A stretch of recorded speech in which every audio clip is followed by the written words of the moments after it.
మీరు ఇంత చెప్తా ఉన్నారు కాళేశ్వరం గురించి, అంటే ఇప్పుడు ప్రత్యక్ష లాభం ఎట్లా వచ్చింది, పరోక్షంగా ఎట్లా బెనిఫిట్ అయింది ఏంటని చెప్తా ఉన్నారు. మొన్నటిదాకా కాంగ్రెస్ వాళ్ళు బీజేపీ వాళ్ళు కాళేశ్వరం అనేది 1,00,000 కోట్లని లేకపోతే కుంగిపోయిందని ఇట్లాంటివన్నీ కూడా మాట్లాడారు. ఇప్పుడు ఉన్న పలంగా కమ్యూనిస్టులు మాట్లాడుతున్నారు. మొన్న మీరు ఒక సిపిఐ ఎమ్మెల్యే గారికి పార్టీ కార్యదర్శికి మీరు కౌంటర్ కూడా ఇచ్చారు, నేను కూడా దాని మీద మాట్లాడినా. వారు ఏమన్నారు, మననేమో మేడిగడ్డ మొత్తాన్ని తీసేసేయాలి, దాన్ని రద్దు చేసేసేయాలి కాళేశ్వరాన్ని అని చెప్పారు. ఇవాళ నిన్న ప్రెస్ మీట్ పెట్టారు, నేను వస్తాప్పుడు చూసుకుంటూ వచ్చిన మీ దగ్గరికి వస్తాప్పుడు. సరే ఏంటి అని చూస్తే ఆయన చాలా వివాదాస్పదమైనటువంటి వ్యాఖ్యలు చేసేది దాంట్లో. అంటే ఆ 3 బరాజులకే 25,000 కోట్లు అయిందని, ఇప్పుడు అది తీసేయాలి, మొత్తానికి కూలగొట్టేస్తే 10,000 కోట్లే నష్టం వస్తుంది, పోజపాయ ఆడ కట్టాలని పైన మేడిగడ్డ తుమ్మిడేటి దగ్గర కట్టాలని. అసలు ఏంటి సార్, వీళ్ళకి అవగాహన ఉందనుకోవాలన్నా లేదనుకోవాలన్నా, వీళ్ళని ఏమనుకోవాలి అసలు? అంటే కూనంనేని విషయంలో నాకు రిజర్వేషన్స్ ఉన్నాయి. ఎందుకంటే లంకలో పుట్టినాయని రాక్షసులే అని కేసీఆర్ అనేవాడు. ఓకే, ఆయన పుట్టింది గుంటూరు జిల్లా, పెరిగింది గుంటూరు జిల్లా. ఆయన ఇక్కడికి వచ్చి కొత్తగూడెంకి వచ్చిండు రాజకీయం చేయడానికి. ఇక్కడ ట్రేడ్ యూనియన్ రాజకీయం చేసిండు సింగరేణిలో. తర్వాత ఆయన పార్టీలో ఒక ముఖ్యమైన బాధ్యతల్లోకి వచ్చాడు.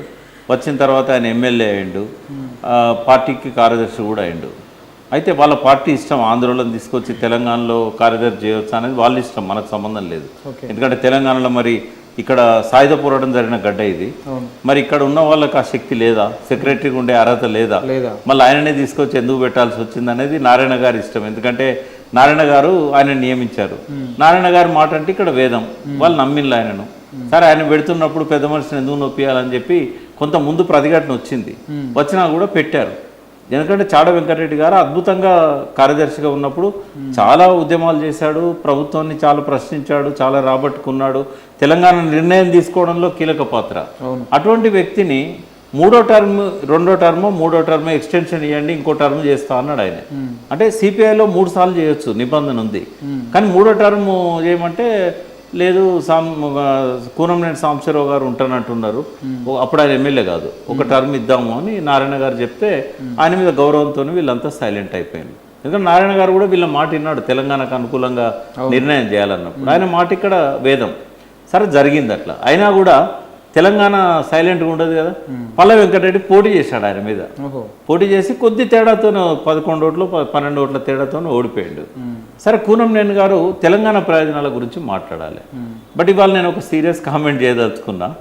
ఎందుకంటే వాళ్ళ పార్టీ నాయకులు చాలా మంది నాతో రిక్వెస్ట్ చేశారు, సార్ మీరు ఎంతైనా ఆయన పెద్ద ఆయనే, మీరు ఆయన కార్యదర్శిగా ఉన్నాడు, మీరు ఆయన మీద నోరు బారేసుకోవద్దు అని అన్నారు. సరే చాలా పెద్ద మనుషులు మాట్లాడారు నాతో, అందులో ఒక పెద్ద ఎడిటర్ కూడా మాట్లాడాడు, సిపిఐ ఇన్ఫ్లుయెన్స్ ఉన్న ఎడిటర్. సరే నేనేం అట్లా నోరు బారేసుకున్న మనుషులు కాదండి, ఆయనకు కూడా చెప్పండి అని అన్నా. బట్ నిన్న నా మీద కూడా పరోక్షంగా చాలా కామెంట్ చేశాడు. నేనేమంటున్నా, తెలియకుండా అట్లా మాట్లాడుతుంటే నేను చెప్పిన 2వ వీడియో చూసిన తర్వాతనైనా ఆయనకు అర్థం కావాలి, లేదా నేను చెప్పిన దాన్ని క్రాస్ చెక్ చేసుకోవాలి. బట్ అవే పదాలను నిన్న మళ్ళీ రిపీట్ చేశాడు. అంతటితో ఆగకుండా ఆయన ఆ 3 బ్యారేజీలు అసలు కంప్లీట్గా తీసేయాలి, అవి డిస్మాంటిల్ చేసి ఆ పైపులు తీసుకుపోయి ఆ మోటార్లు తీసుకుపోయి వేరే కాడ పెట్టాలని ఆడికాడికి పోయిండు. మళ్ళీ ఒక పక్కన ఏమంటాడు నిన్న ప్రెస్ మీట్లో, నేను కూడా విన్నది, ఓ 10,000 కోట్లు అవుతుంది కావచ్చు, కానీ ఇప్పుడు దాన్ని ఆ కుంగిన దాన్ని బాగు చేయాలంటే 25,000 కోట్లు అవుతుంది అన్నాడు. అంటే మతి ఉండి మాట్లాడుతున్నాడా, మతి లేక మాట్లాడుతున్నాడా, లేకపోతే ఆంధ్ర వాళ్ళకు గొంతు కలుపుతున్నాడా? అది ఎందుకు ఆంధ్ర వాళ్ళ గొంతు అనేది చెప్తానే.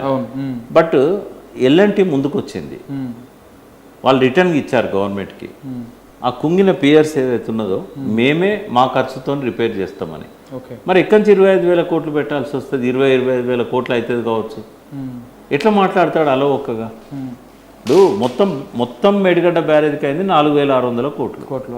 అన్ని బ్యారేజీలకు అయింది కూడా 10,000 కోట్ల లోపే, 9,000 కోట్ల చిల్లర అన్ని బ్యారేజీలకు అయింది.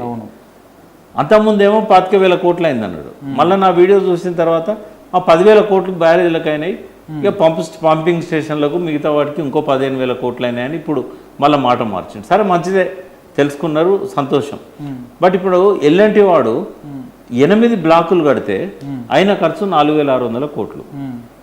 ఒక్కొక్క బ్లాక్ మనం డివైడ్ చేస్తే 85 పియర్స్ మీద మనం డివైడ్ చేస్తే ఈ ఒక్క బ్లాక్ అయిన ఖర్చు ఒక 300-400 కోట్లు. ఈ 300-400 కోట్లతోని 11 పియర్స్ మళ్ళా కట్టొచ్చు. అంటే అప్పటికిప్పటికో 100 కోట్లు పెరిగింది అనుకుందాం, 500 కోట్లు 500 కోట్లు అయితే అయినా వాడు రిటర్న్గా రాసిచ్చాడు ఉత్తమ్ కుమార్ రెడ్డికి, నేనే మళ్ళా కడతాను అని. ఎన్డీఎస్ఏ రిపోర్ట్ కూడా చేతపూట దాఖలు చేశాడు. అవును. మరి అది అర్థం కాదా? సరే మళ్ళా కడతా అన్నప్పుడు మన మీద భారం పడదు అనేది తెలుసు ఆయనకు, తెలిసినా కూడా ఎందుకు పనికిరాదు అంటున్నాడు. అంటే మేడిగడ్డ వల్ల ఎవరికి నష్టమైంది, ఎవరు బ్యారేజ్ ఉండొద్దు అనుకున్నారు, ఎవరు దాన్ని బ్లాస్ట్ చేయడంలో సహకరించారు, ఎవరు రేపు ఒకవేళ రిపేర్ చేయకుండా వదిలిపెట్టమన్నారు 2 ఏళ్ల నుంచి, ఎవరు అక్కడ మేడిగడ్డ ఉండొద్దు అనుకుంటే ఇచ్చంపల్లి కట్టాలంటాను. వీటన్నిటికీ ఆన్సర్ ఒక్కటే ఉంటుంది. ఆ ఆన్సరు ఆయనకు సూట్ అవుతుంది. ఎందుకు అంటే మేడిగడ్డ ఒకటి అర్థం చేసుకోవాలంటే 57 ఏళ్ళు గోదావరి మీద 500-600 కిలోమీటర్లు, ఒక్క బ్యారేజ్ కూడా సమైక్య రాష్ట్రంలో ఎందుకు కట్టలేదు? తెలంగాణ ప్రజలకు దాని జవాబు దొరికింది అనుకోండి, సిపిఐ కార్యకర్తలకు కూడా దాని జవాబు దొరికింది అనుకోండి, కూనంనేని విశ్వరూపం కనబడుతుంది. ఎందుకంటే మా తెలుగు తల్లి మల్లెపూ దండల గలగల గోదావరి తరలిపోతుండాలి, బిరబిరా కృష్ణమ్మ పరుగులెడుతుండాలి, తెలంగాణలో ఆగొద్దు. రాజమండ్రి దగ్గర విజయవాడ దగ్గర బంగారు పంటలు పండాలి, వాళ్ళ ముంగిట్ల మురిపాలు ఉండాలి, మన ముంగిట్ల శవాలు ఉండాలి, మన ఇంట్లో వలసలు ఉండాలి. ఇది 57 ఏళ్ల సమైక్య రాష్ట్రంలో కృష్ణా గోదావరి బేసిన్లలో జరిగిన తంతు. ఈ రాష్ట్రం ఏర్పడక ముందే నాగార్జున సార్ మొదలుపెట్టారు, తప్పనిసరి పరిస్థితుల్లో శ్రీరామ్ సాగర్ మొదలుపెట్టారు, ఇంకా వాళ్ళు ఏం చేయలేని పరిస్థితి. కానీ శ్రీరామ్ సాగర్ నుంచి ధవళేశ్వరం దాకా ఒక్క బ్యారేజ్ కూడా ఎందుకు కట్టలేదు అంటే ఇక్కడ మనం చాలామందికి అర్థం కాదు. ఏంటంటే గోదావరిలో కావాల్సిన నీళ్లు ఉన్నాయి, 3000 టీఎంసీలు సముద్రంలో పోతున్నాయి, వరదలు పోతున్నాయి. ఇక్కడ అర్థం చేసుకోవాల్సింది ఏంటంటే ఇదివరకు నిజాం పీరియడ్లో ఇక్కడ, బ్రిటిష్ పీరియడ్లో అక్కడ ధవళేశ్వరానికి వరద వచ్చేదాకా నాట్లు పడకపోయేది. ధవళేశ్వరానికి వరద ఎప్పుడు వచ్చేది? జూలై నుంచి స్టార్ట్ అయ్యేది, July, August, September, October.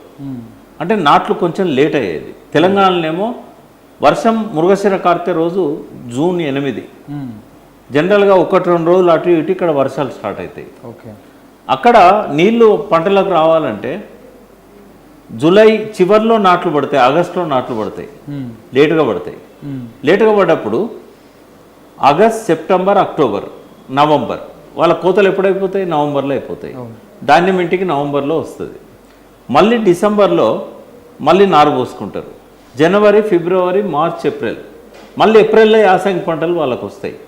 But 1950 కంటే ముందు ఒకటే పంట పండించుకునేటోళ్ళు ఇప్పుడు 3 పంటలు పండిస్తున్నారు. సరే 2 పంటల విషయమే ఆలోచిద్దాం డెల్టా కింద. ఇప్పుడు జూలై దాకా వరద రాదు కదా. మరి జూలై దాకా వరద రానప్పుడు వాళ్ళు కూడా జూన్లో నాట్లేసుకుంటారు, నారు పోసుకుంటారు. ఎక్కడి నుంచి వస్తానే నీళ్ళు వాళ్ళకు? ఇప్పుడు మీరు జూన్లో చూస్తే గోదావరి ఎండిపోయి ఉంటుంది, మొత్తం ఎండిపోయి ఉంటుంది. ఎక్కడి నుంచి వస్తానే నీళ్ళు?